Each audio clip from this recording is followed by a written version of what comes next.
Hello everybody, Kelly Rice here, but I write under my pen name, KM Rice.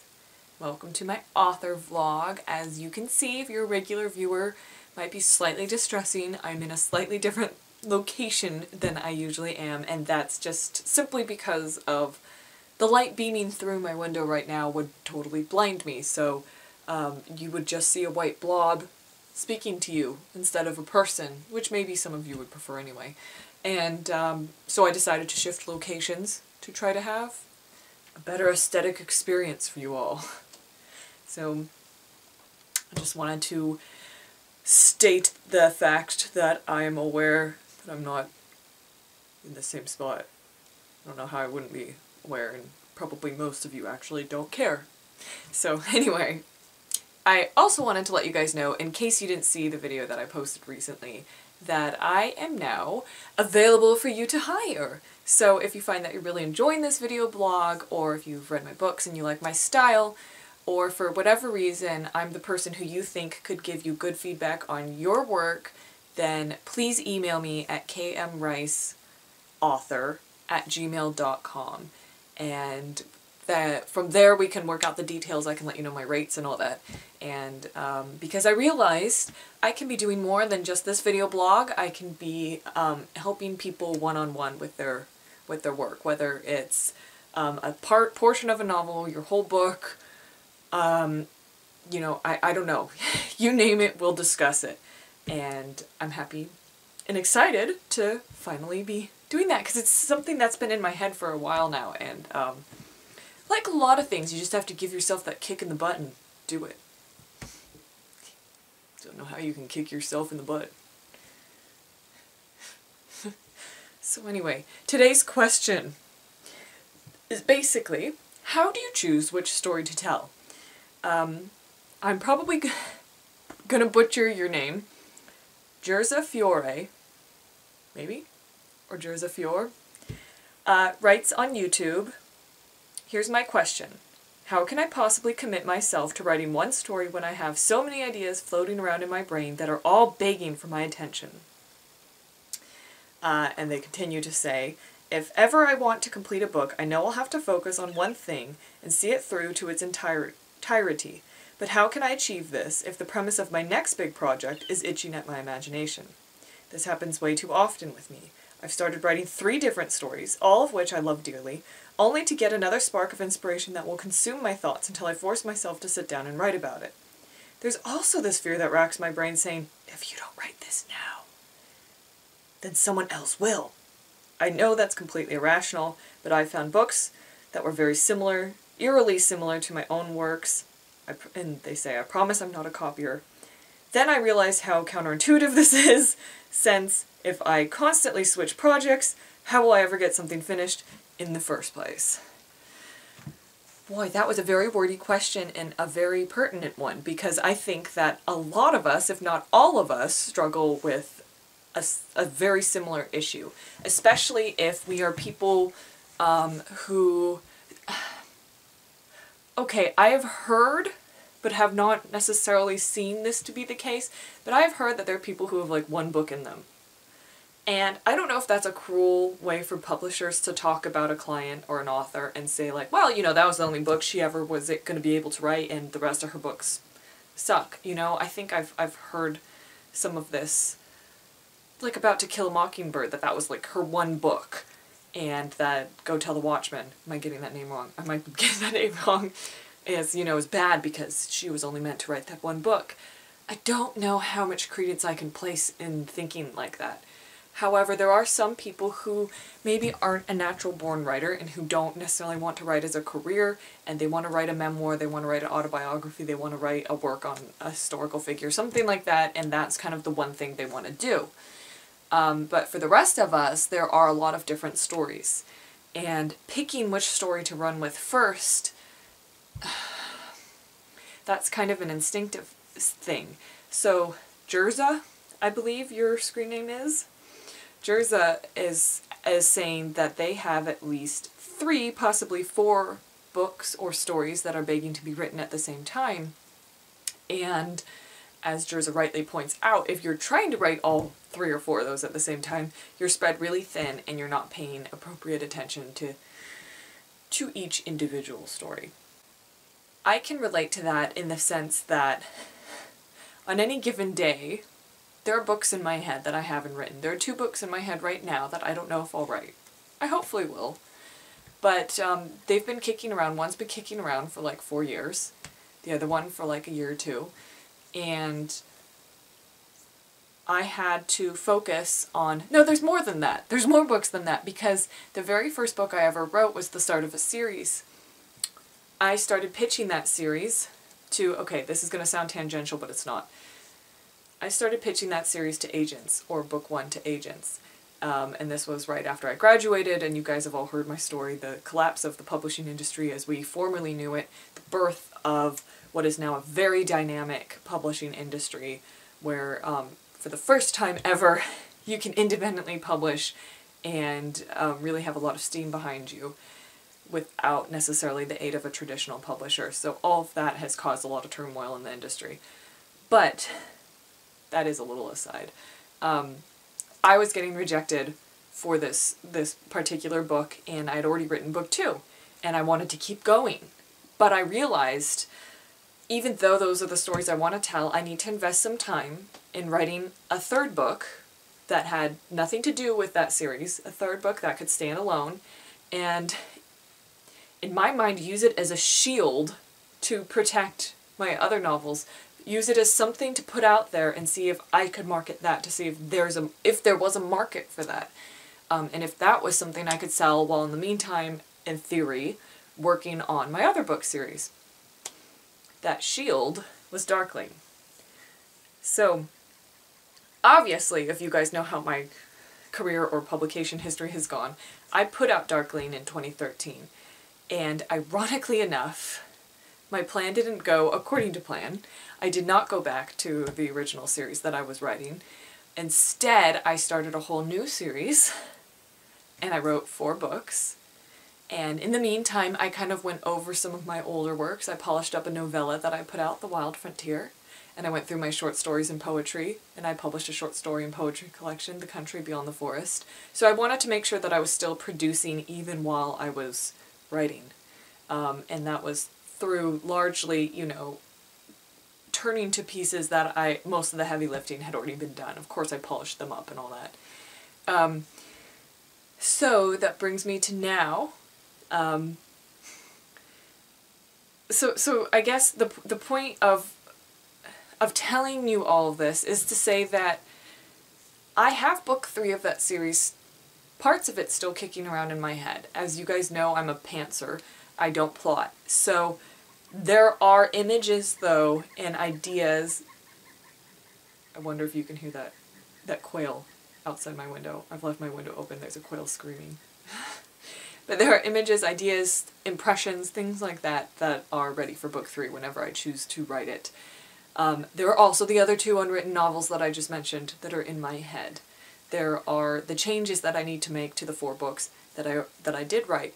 And there's... So there, right there is like 4 or 5 different stories that are in my head.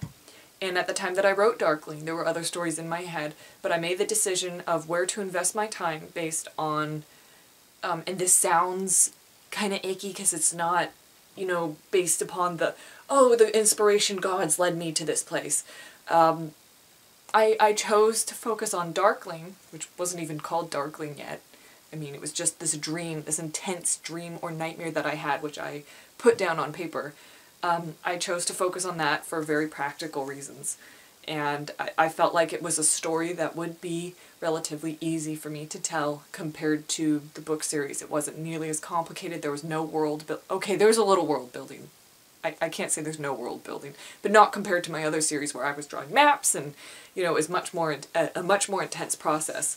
And so I thought this is gonna, you know, and I didn't sit down and clinically go through this. I didn't sit down and say, gee, this will take X amount of hours and this amount of energy and I'll be done with it in this amount of time. It wasn't a calculated thing like that. It was just more instinctive in my gut feeling that, okay, I need to shift my focus for at least a little bit. And that's how I made the decision to then write Darkling and invest in Darkling, ostensibly going to return to my previous series, which I still have every intention of returning to when I feel that the time is right. It's something that you kind of have to feel out. So, Jerza, if you're approaching it from a point of view as someone who's looking at this as a career and wondering, which story do I tell first? Which one do I focus on first? Then it is helpful to look at, what are your goals? What are you hoping to accomplish? When do you want to have something out? Which of those 4 stories is the one that is probably the most developed in your mind that you think you can carry out to fruition and be satisfied? The other piece of advice I have was sort of ingrained in me at the start of my writing career, for lack of a better phrase, back when I was just a blogger, before I had anything published to my name, before I think I'd even written, I don't even know if I'd written my first book yet. I'd just written short stories and novellas. I made the acquaintance of an author whose work I deeply respect and admire, Sherman Alexie. And I remember he gave me this piece of advice, or rather this observation that really stuck with me, and that was that writing is work. If you guys don't know who he is, look him up, he's awesome. He's a Native American writer. In his community, there are very strong gender stereotypes. He was born and raised on a reservation, and he would sometimes get flack or criticism as male for you're not doing a real job because he wasn't using his hands, because he wasn't producing in that way. And so he was always very conscious of, dude, this is work. This is work exactly like it is to build a house. This is work like a plumber. This is work like a teacher. This is work. And when I was first starting out and I was exposed to that idea through him, I thought, it doesn't feel like work all the time. It feels like fun, and I don't want it to feel like work. Maybe I shouldn't do this. I don't want to take my hobby. I don't want to take what brings me joy and turn it into work and have it become something that is tedious and something that I just don't want to do all the time. But I'm really glad that he said that to me because, like I said, it opened my eyes, and it's something that has stuck with me for a long time because, and I've said this before in this vlog and I'm going to say it again right now, writing is work. So Jerza, when you or anyone else who has a similar question, when you're working on these stories and sometimes you're going to get to a spot, you didn't say this in your question, but I know from my own experience, sometimes you'll get to a spot where all of a sudden it gets hard. And you've lost the inspiration that was carrying you through to that moment. You've lost whatever it is that was making it light and easy. Maybe you're now going to have to do some heavy lifting with your imagination. Or maybe you've reached a point where you actually should not be and you need to go back, and that's what I think people refer to as writer's block. You need to go back and reassess what you've written that led to that place because something might be inauthentic. Okay, I was wrong. It's not a quail, it's a woodpecker. There's a mockingjay outside my window. Okay, I was just gonna try to do the mockingjay whistle, but I realized I can't whistle. I can only whistle sucking in, and that wouldn't have sounded good. So anyway, despite the mockingjay woodpecker, when you are having a moment of difficulty with one story, your instinct will be, God, I shouldn't be writing this at all. I'm jumping ship. I'm jumping to the next one. This other great idea that I have. Yeah, this is so fun. It's the start of it and I'm excited. And now it's getting hard and it's becoming work and I'm not quite sure where it's going and I don't like it so much anymore. Here's another one. It's really easy to fall into that pattern because, like I said, it is the easiest to write when you have that incredible energy of inspiration. But then you hit the point where it does become work, and that's when you have to start pushing.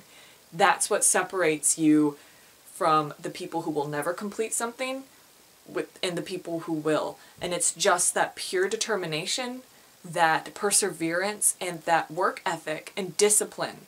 It does take discipline to push through when it's no longer fun and to continue. And that is where it's just like any other job. But I have found that even when I'm at that place and I return to my book and I'm like, I don't want to be doing this today, when I start looking over what I'm doing and I start visualizing the power that is in these words, the power that is in this story, I can reinvigorate myself.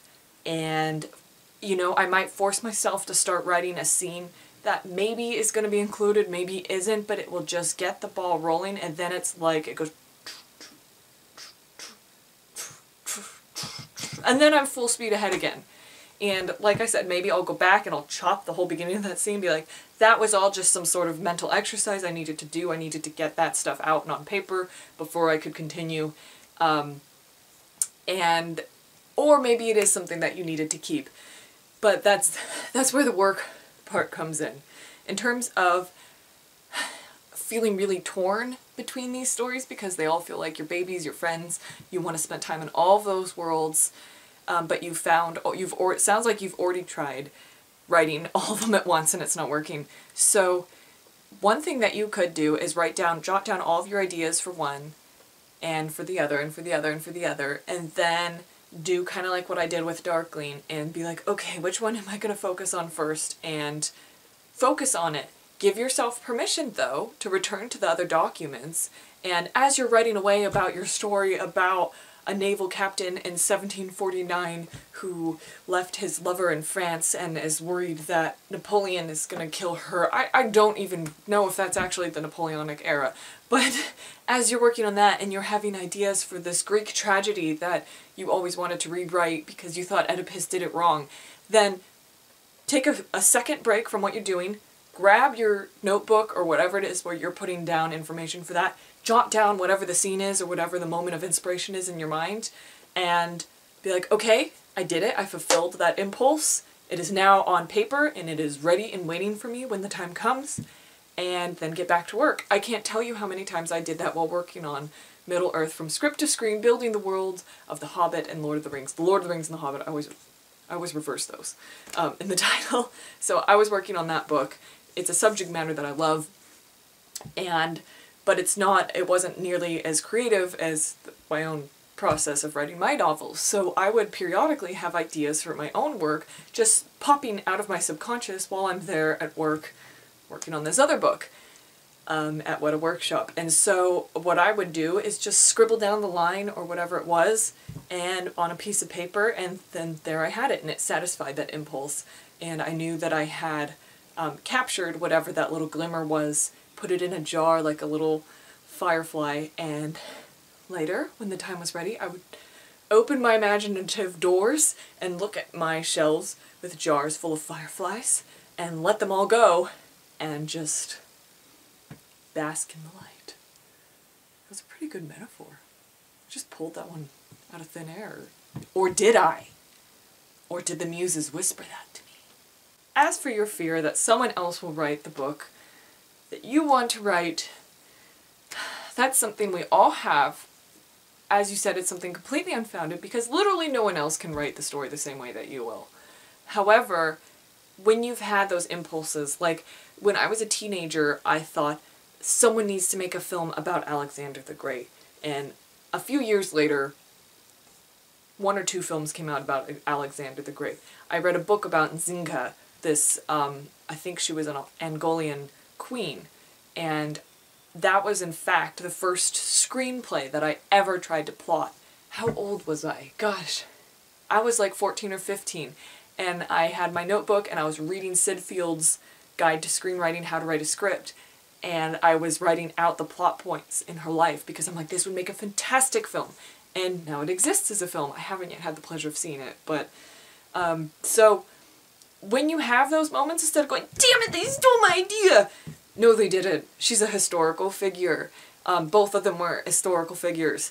So what you need to do, though, is go, I was onto something. I had the feeling that at that moment in time, in our culture, there would be an audience for this particular story. And I was proved correct. Or for this more obscure African queen. You know, I had been exposed to her story. I'd never heard of her before, and I never really ever heard of her since in all of my education, probably because she was an African queen and who resisted the Portuguese. I could have my facts wrong on that, but like I said, this stuff kind of kind of stays with you when you're that excited about it when you're a kid. So I know, though, that there was a time and place for that story. It wasn't when I was 15 and trying to write it while I was, like, in the bath or whatever, but someone who was ready to tell that story took up the mantle and did it. So instead of being paranoid that someone's going to steal your idea, because let's be honest, there could be 1,000 people with the same idea or a very similar idea. Again, only you can tell it the way that you're going to tell it. Take it as a sign that your own inner voice and your instincts and your fingers that are kind of sensing the energy and cultural buildup around you are actually on the ball. So, Forrest Gump says, that's all I have to say about that. Okay guys, as ever, I hope you found this helpful. Again, if you would like my direct feedback on your work, I'm available for hire. Send me an email at kmriceauthor@gmail.com. We'll discuss the details. Again, also, if you enjoy this vlog, you can support it for $1 a month. That's $12 a year on Patreon. And if you find that you want to see some ridiculous stuff that I do, or if you want to read what I'm working on, then check out the other 2 tiers there as well. Other than that, you can buy my books on Amazon, and you can buy them directly through me on my Etsy site, and I'm happy to sign them. So stay tuned for the next episode of this video blog. Please send in your questions. I love answering them. I learn probably as much as you guys do by answering them, because I am forced to push through those walls in my own mind where there is some resistance and gain that insight. And often it's while I'm on camera speaking that I make those connections, and maybe that's a good thing. Maybe, you know, I think that makes it a little bit more natural and more like we're all just sitting around having a discussion rather than someone going, "This is how you write a book. Plot point number 1. You do this within the first 30 pages. Plot point number 2. You know, that sort of canned. I don't do that. Don't have a green screen. Not fancy. It's a big deal for me to even put on some makeup and sit up properly. Oh, my necklace. Why didn't any of you tell me my necklace was crooked? I looked like an idiot this whole time. Alright.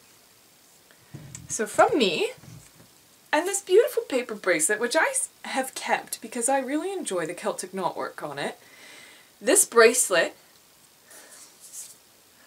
was given to me when I checked in for our local Burns Night supper last month. If you've never been to a Burns Night, it's an opportunity, an excuse to celebrate the poet, the Scottish poet Robert Burns, who wrote in the vernacular, but I think it's a bit more than that. It's just kind of an excuse to get together and celebrate either your heritage or your love of Scottish things, and have some haggis and hear maybe some tunes and get together with your local Celtic society or whoever's hosting it. So I did that, and I think I put up some pictures and videos from it. I'm sure you guys were like, she ate haggis, wow. But you know, I do have some Highland blood, and it felt necessary. Don't know how often I'll be eating it in the future. Once a year is probably enough for me. No offense to anyone who loves haggis, it's just the coating on your mouth afterwards. Alright, so for me, and this lovely Celtic knotwork bracelet, I bid you all a very fond farewell. Alright, see you later, guys.